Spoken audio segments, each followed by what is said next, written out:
Assalamualaikum warahmatullahi wabarakatuh. Kita jumpa lagi dalam pembelajaran PPKN secara online, yaitu kali ini kita masih membahas di KD 3.2, yaitu mengenai pembukaan Undang-Undang Dasar Negara Republik Indonesia tahun 1945.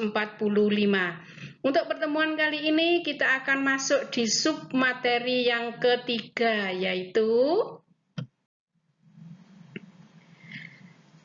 materi ketiga kali ini adalah sikap positif terhadap pokok pikiran pembukaan Undang-Undang Dasar Negara Republik Indonesia tahun 1945.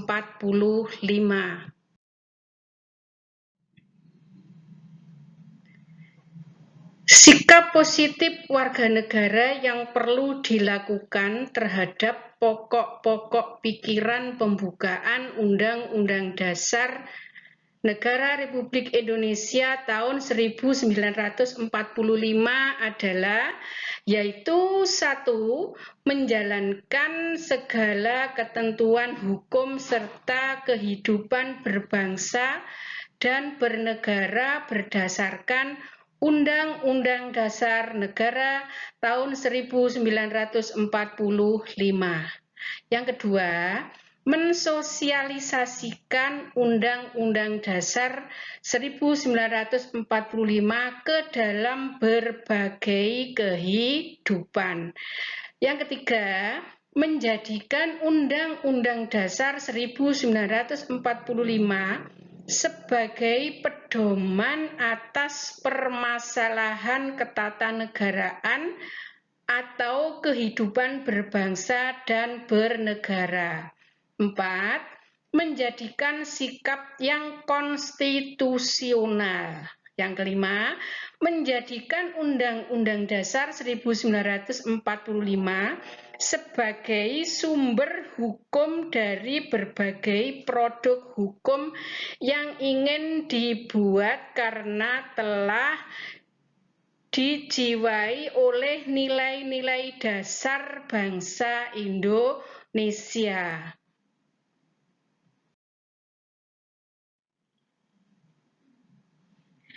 Berikutnya adalah kita membahas tentang penerapan sikap positif terhadap pokok pikiran pembukaan Undang-Undang Dasar Negara Republik Indonesia tahun 1945. Contoh penerapan pokok pikiran persatuan di lingkungan keluarga meliputi 1. Hidup rukun dengan saudara. 2. Sopan santun kepada orang tua. 3. Hidup rukun dengan saudara.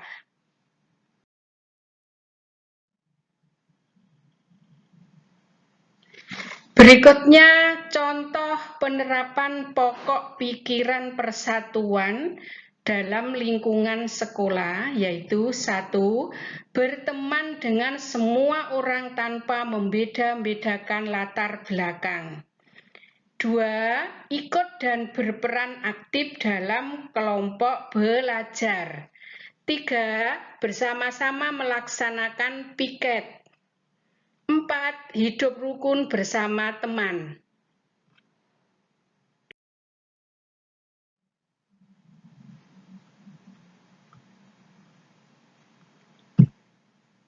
Berikutnya, contoh penerapan pokok pikiran persatuan dalam lingkungan masyarakat, yaitu 1. Ikut serta kegiatan kerja bakti membersihkan lingkungan. 2. Mengikuti Karang Taruna. 3. Menghadiri acara tetangga.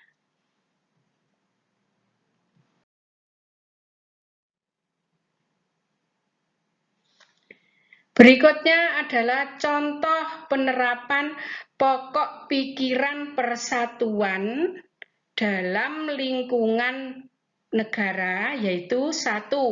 Mendahulukan kepentingan bangsa dan negara di atas kepentingan pribadi dan golongan. 2. menghormati orang lain yang berbeda suku, ras, dan agama. 3. Menggunakan bahasa Indonesia yang baik dan benar.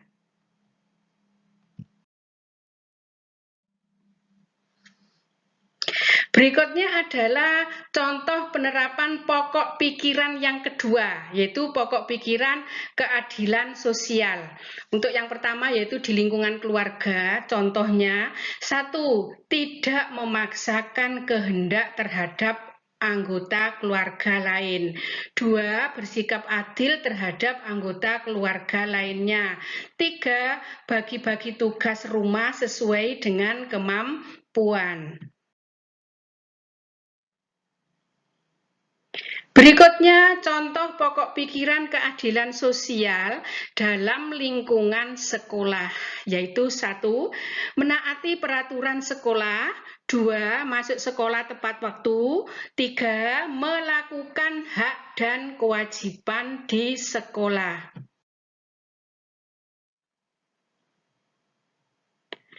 Berikutnya adalah contoh penerapan pokok pikiran keadilan sosial dalam lingkungan masyarakat, yaitu 1. Menjaga pergaulan dan harmoni dengan tetangga, 2. Membantu tetangga yang mengalami kesusahan, 3. Mengatur jadwal ronda secara adil.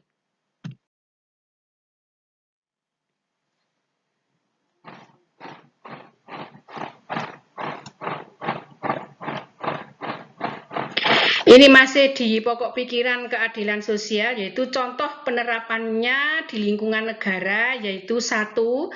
Membayar kewajiban terhadap negara tepat waktu, contoh membayar pajak dan listrik. 2. Menjaga peralatan umum dan menjaga ketertiban. 3. Budayakan mengantre di tempat umum.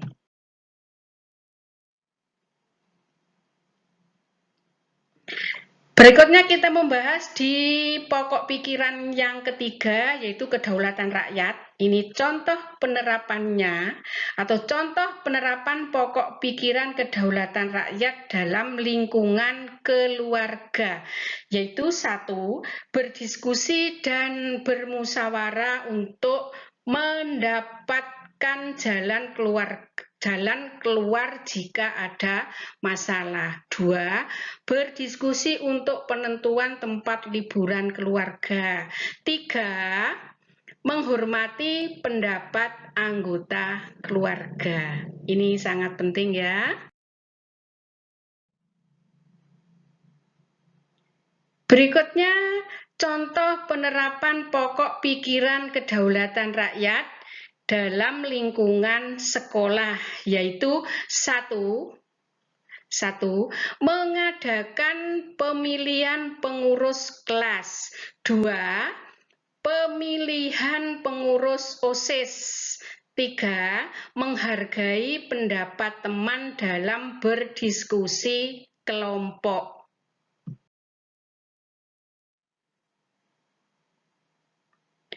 Berikutnya masih di pokok pikiran kedaulatan rakyat, contoh penerapannya dalam lingkungan masyarakat, yaitu 1. Ikut serta membantu penyelenggaraan pemilihan ketua RT, ketua RW, dan lurah.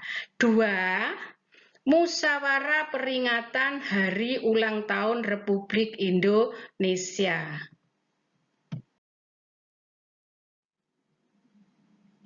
Berikutnya, contoh penerapan pokok pikiran kedaulatan rakyat dalam lingkungan bangsa dan negara, yaitu 1. Membantu penyelenggaraan pemilu atau pemilihan umum. 2. Mendorong anggota masyarakat yang telah cukup umur untuk menjalankan hak pilihnya. 3. Berpartisipasi aktif dalam proses demokrasi.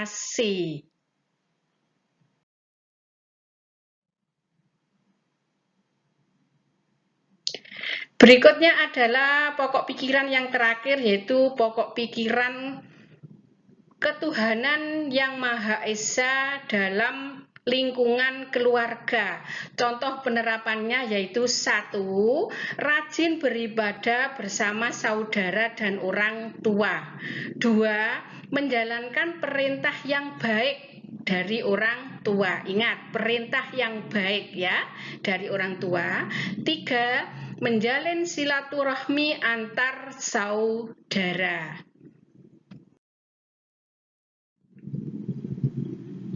Berikutnya contoh penerapan pokok pikiran ketuhanan yang Maha Esa dalam lingkungan sekolah, yaitu 1. Menghargai teman sekolah yang berbeda agama seperti ketika melakukan ibadahnya. 2. Tidak membeda-bedakan teman berdasarkan agama. 3. Tidak membandingkan agama teman dengan teman yang lain.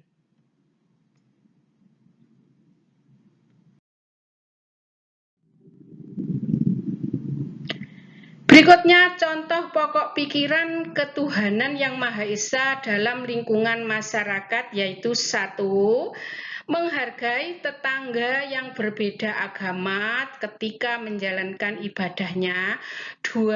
Saling menghormati kepercayaan orang lain.